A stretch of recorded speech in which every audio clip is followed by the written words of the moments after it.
Hello. നമ്മുടെ വീട്ടിൽ കയറിയ ആനയുടെ വിശേഷങ്ങളൊക്കെ ഞാൻ നിങ്ങളെ കാണിച്ചു തന്നിട്ടുണ്ടായിരുന്നില്ലേ?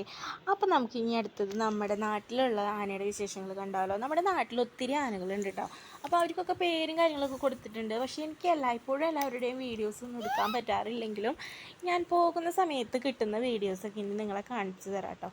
അപ്പോൾ അതിൽ മസ്തകത്തിൽ മുറിവേറ്റൊരു ആനയുണ്ട് നമ്മുടെ നാട്ടിൽ വന്നിട്ടുണ്ടായിരുന്നു. അപ്പോൾ ആ ആനയ്ക്ക് വേണ്ട ട്രീറ്റ്മെൻറ്റ് കാര്യങ്ങളൊക്കെ നമ്മൾ ഇവിടുന്ന് കൊടുത്തിട്ടുണ്ടായിരുന്നു. പക്ഷേ ഇനിയും തുടർന്നുള്ള ചികിത്സയ്ക്ക് വേണ്ടിയിട്ട് ആ ആനയെ തിരിച്ചു കൊണ്ടുപോകുന്നതിന് വേണ്ടിയിട്ട് കുങ്കിയാനകളെ ഇറക്കിയിട്ടുണ്ടായിരുന്നു കേട്ടോ. അപ്പോൾ കുറേ പേരൊക്കെ നമ്മളിത് ന്യൂസിലൊക്കെ കണ്ടിട്ടുണ്ടാവുമായിരിക്കും. അപ്പം ഞാനിന്ന് ജസ്റ്റ് ആ വഴിക്ക് പോയപ്പോൾ അങ്ങനെ എടുത്ത വീഡിയോ ആണ് കേട്ടോ. അപ്പോൾ അതിലൊരു ആനയുടെ വീഡിയോ ആണിത്. വിക്രം എന്നാണ് കേട്ടോ ഈ ആനയുടെ പേര്.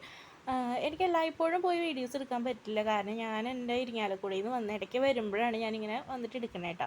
അപ്പോൾ ആ ആന പാസ് ചെയ്ത് പോകുന്നൊരു വീഡിയോ ആണ് ഞാൻ കാണിക്കുന്നത്. അപ്പോൾ പാസ് ചെയ്ത് പോയപ്പോൾ നമ്മുടെ ആ ഭാഗത്തായിട്ട് കുറച്ച് പട്ടിയൊക്കെ ഉണ്ടായിരുന്നു.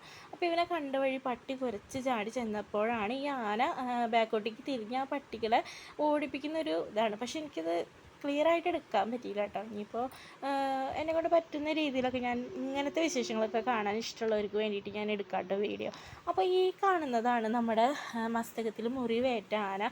ഇത് ഞങ്ങൾ റിട്ടേൺ പോകുന്ന സമയത്ത് പെട്ടെന്ന് ഈ ആന വന്നു. അതായത് റോട്ടിൽ കൂടെ അത് പാസ് ചെയ്ത് പോകുന്ന സമയത്ത് നമ്മളങ്ങനെ കണ്ടതാണ് കേട്ടോ. അപ്പോൾ ഈ ആനേനെ ഞാൻ ആദ്യമായിട്ടാണ് കാണുന്നത്. ന്യൂസിലൊക്കെ ഞാൻ കണ്ടിട്ടുണ്ട്, പക്ഷേ ഞാനങ്ങനെ പിന്നീട് ഈ വഴിക്ക് പോയിട്ടൊന്നും ഞാൻ കണ്ടിട്ടില്ല.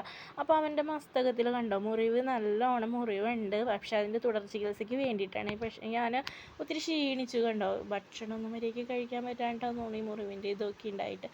അപ്പോൾ എനിക്ക് ഇങ്ങനത്തെ വീഡിയോസൊക്കെ എനിക്ക് കൂടുതൽ ചെയ്യണമെന്ന് ആഗ്രഹമുണ്ട്. പക്ഷേ എനിക്ക് പോയി ഇങ്ങനത്തെ കാര്യങ്ങൾ ചെയ്യാൻ കുറേ പരിമിതി, എൻ്റെ കുഞ്ഞൊക്കെ ഉള്ളതുകൊണ്ട് തന്നെ എനിക്ക് കുറച്ച് പരിമിതികളുണ്ട്. എങ്കിൽ പോലും നിങ്ങൾക്ക് വേണ്ടിയിട്ട് ഞാൻ പറ്റുന്ന രീതിയിൽ ഇങ്ങനത്തെ വീഡിയോ ഒക്കെ ചെയ്യാം കേട്ടോ.